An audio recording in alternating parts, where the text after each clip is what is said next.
Hello guys! Magandang araw na naman po sa inyong lahat at welcome back again dito sa aking munting YouTube channel. Maraming salamat nga po pala sa lahat po ng nagbigay suporta, mga subscribers at viewers po dito sa aking munting channel. Dahil po sa inyong suporta ay na-monetize po ang aking munting channel guys. Thank you so much po sa inyong lahat. At for today's video, ito po yung aking mga alagang baboy. At unfortunately po ay napakahirap pong magbenta ngayon dito sa aming lugar ng baboy, ng mga alagang baboy dahil po sa paglaganap ng ASF. Dahil po sa pangyayaring ito ay doble ingat po ang aking ginagawa sa aking mga alagang baboy.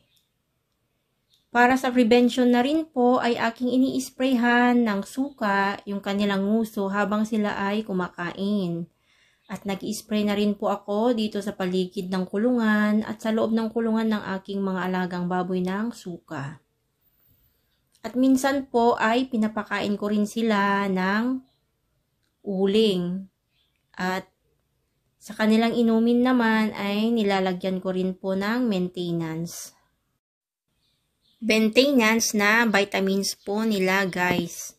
At minimake sure ko po ng kanilang tubig ay hindi naubusan dahil mas maganda po kapag hydrated po ang ating mga alagang baboy dahil malaking tulong din po ito para sa kanilang kalusugan. Disclaimer po guys, ito po ay pansariling pamamaraan ko lang po sa proteksyon ng aking mga alagang baboy.